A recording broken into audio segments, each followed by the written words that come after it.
Hello friends, welcome to SMG channel. अगर आप मेरे चैनल के ऊपर नए हो तो चैनल को सब्सक्राइब कर दो and hit the bell icon to get the latest updates. So अभी कुछ ही मिनट पहले जो है मैंने अभी एक वीडियो पोस्ट किया जहाँ पे मैंने बाज़ार के रिलेटेड नेक्स्ट वीक के लिए जितनी भी अपडेट्स हैं उनको शेयर किया है। सो ये सब अगर आप अपडेट्स देखोगे जो कि मार्केट के ऊपर पॉजिटिव या नेगेटिव इम्पैक्ट जो है इन कमिंग वीक डाल सकते हैं। सो काफ़ी कुछ आपको ये वीडियो के अंदर भी सीखने को मिलेगा और जानने को मिलेगा। सो ये वीडियो भी आप चेकआउट कर सकते हो। आज के इस वीडियो में हम लोग डिस्कस करने वाले हैं एक ऐसे शेयर के बारे में जहाँ पे अभी के लिए वहाँ पे काफ़ी ज़्यादा सेलिंग हो चुकी है, फंडामेंटली काफ़ी अच्छा स्टॉक है। उसके टारगेट्स के बारे में भी डिस्कस करूँगा और टारगेट्स अचीव कब होंगे और कौन से लेवल पे हमें बाइंग करनी चाहिए, कहाँ पे अपॉर्चुनिटी बनेगी और शेयर के अंदर कितनी गिरावट हो सकती है, और स्टॉक के रिलेटेड और भी दूसरे फंडामेंटल और फाइनेंशियल डेटा को जो है मैं शेयर करूंगा, ताकि अगर आप बाय भी करते हैं कोई भी लेवल के ऊपर तो उसके ऊपर कन्विक्शन कैसे डेवलप होगा जब आप कंपनी के बारे में पूरा जानते हैं उसके बाद ही डेवलप होगा।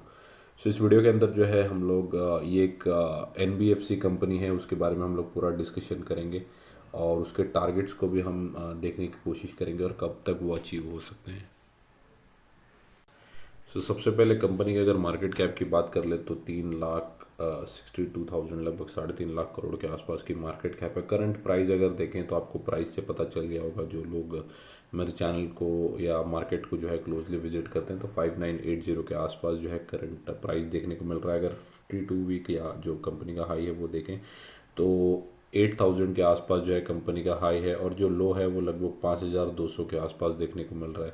कंपनी का फेस वैल्यू जो है वो 2 के आसपास है। ROE अगर देखें तो 17% के आसपास है। ROC अगर देखें तो 10% के आसपास देखने को मिल रहा है।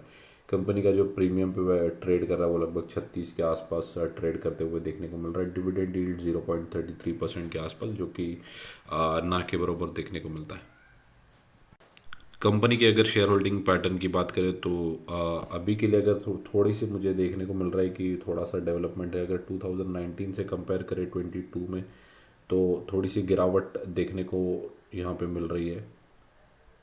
सब प्रोमोटर्स जो है वो थोड़ा थोड़ा जो स्टेक है लगभग 1% के आसपास सेल करते हुए देखने को मिल रहे हैं।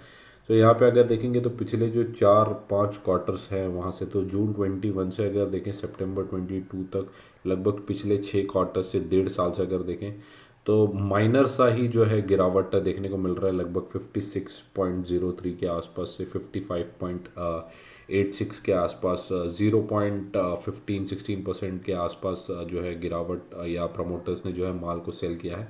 बट इसका मतलब ये नहीं है, कंपनी अभी भी जो है प्रमोटर्स 55% के आसपास का जो स्टेक है वो होल्ड करते हैं। FIs की मैं बात करूँ तो लगभग 20% के आसपास का जो स्टेक है वो FIs खुद होल्ड करते हैं।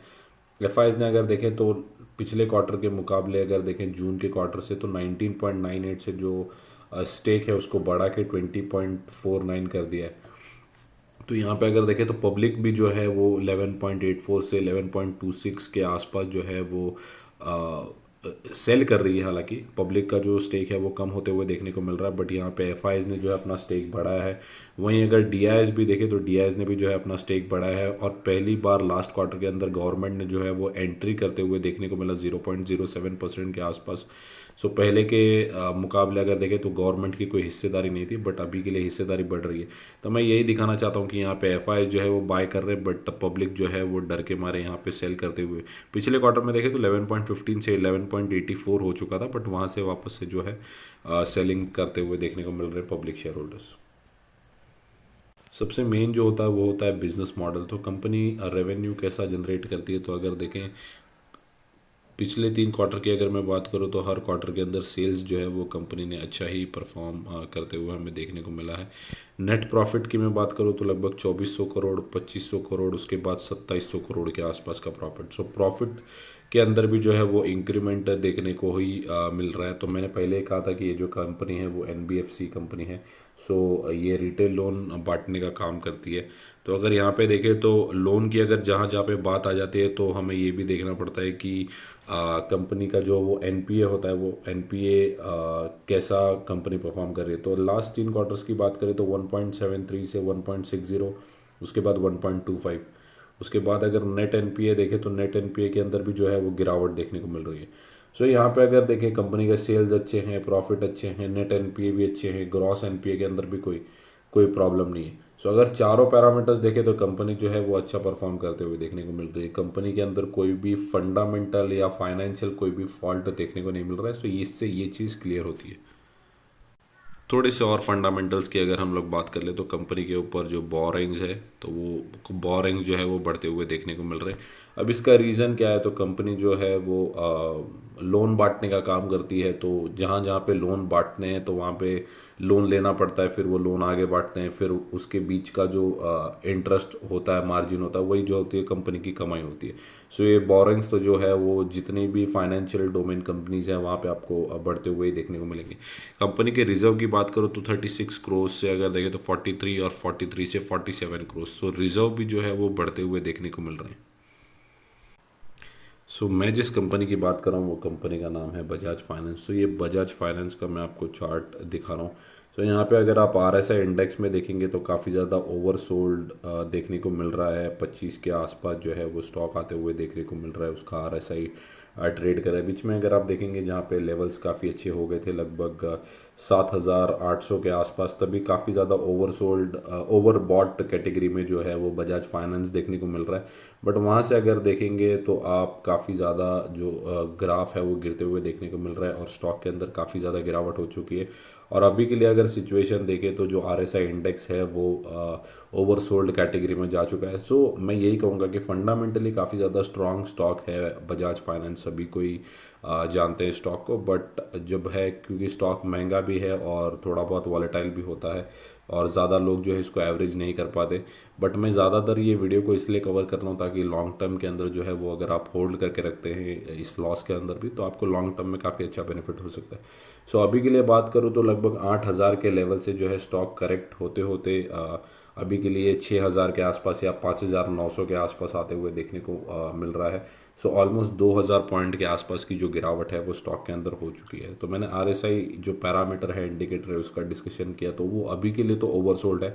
सो ये काफ़ी अच्छी बाइंग हो सकती है क्योंकि यहाँ से जो है और गिरावट मोस्ट प्रोबेबली जो है वो नहीं देखने को मिल सकती है। अब ये बात कर लेते हैं स्टॉक के अंदर गिरावट का दौर कब से शुरू हुआ या क्यों हुआ। तो जब से वो न्यूज़ आई थी जहाँ पे फ्यूचर ग्रोथ जो है वो गिरते हुए देखने को मिल सकती है या इकोनॉमी के अंदर स्लो डाउन देखने को मिल सकता है। सो एक तो ये प्रॉब्लम यहाँ पे देखने को मिल रही है कि इकोनॉमी स्लो डाउन अगर होगी तो ये सब कंपनीज को काफ़ी ज़्यादा अफेक्ट होगा।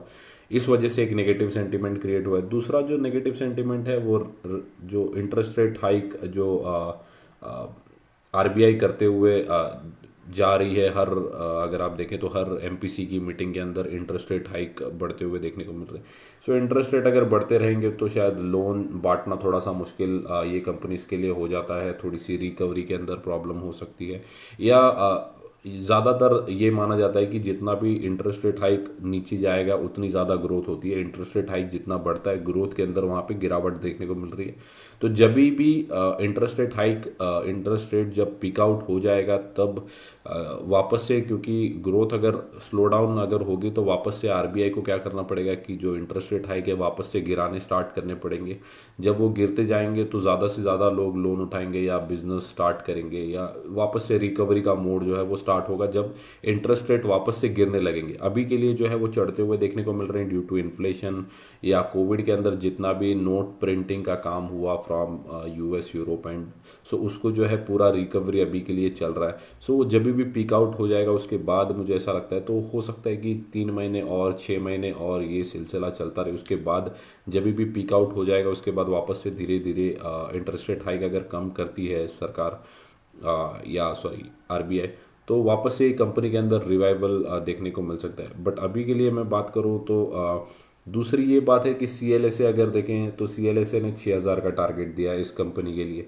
उसके बाद अगर मैं जेफरीज की बात करूँ तो जेफरीज ने 8160 के आसपास का टारगेट दिया है। कोटक की बात करूँ, कोटक इंस्टीट्यूशनल इक्विटीज जो है उन्होंने 5,800 का टारगेट दिया है स्टॉक के अंदर। सो यहाँ पे अगर देखेंगे तो बहुत सारे अलग अलग एनालिस्ट है जिन्होंने पॉजिटिव राय भी दी है, नेगेटिव राय भी दी है। कुछ दूसरे भी शेर खान वगैरह भी है जिन्होंने पॉजिटिव दिया है। लगभग 8,000 के आसपास के लेवल जो है स्टॉक के अंदर दिए। अब बात कर लेते हैं कि कहाँ पे जो है हम लोग बजाज फाइनेंस को बाय कर सकते हैं। अब मैं आपको 1 साल का चार्ट बताता हूँ। 1 साल के अगर चार्ट में यहाँ पे अगर देखें तो क्या है इसका बॉटम, तो लगभग 5,200 के आसपास। 5200 जो है ये इसका बाइंग लेवल निकल के आता है। मैं यही कहूँगा एक साल के अंदर जो कंपनी ने बॉटम लगाया है उसको ही आप ट्रैक करो। One of the easiest ways अगर मैं कहूँ कि यहाँ पे अगर देखेंगे तो जो गिरावट है वो थोड़ी सी इंटेंस होते हुए देखने को मिल रही है और वॉल्यूम्स भी बढ़ते हुए देखने को मिल रहे हैं।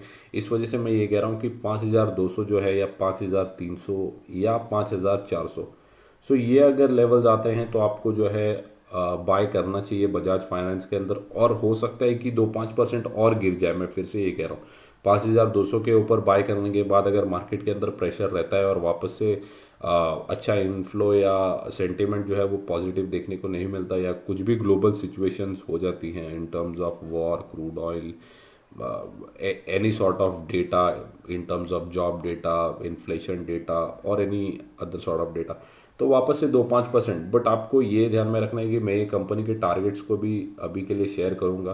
तो आपको ये भी देखना है कि 5% अगर आप गिरावट को होल्ड करते हैं तो अपसाइड कितनी हो सकती है। तो रिस्क टू रिवॉर्ड रेशियो जो स्टॉक मार्केट में बोलते हैं कि आप कितनी रिस्क ले सकते हो तो आपको रिवॉर्ड कितना मिलेगा। सो अगर 5% की रिस्क हो और 50% का अपसाइड हो तो क्या प्रॉब्लम है 5% की रिस्क लेने में।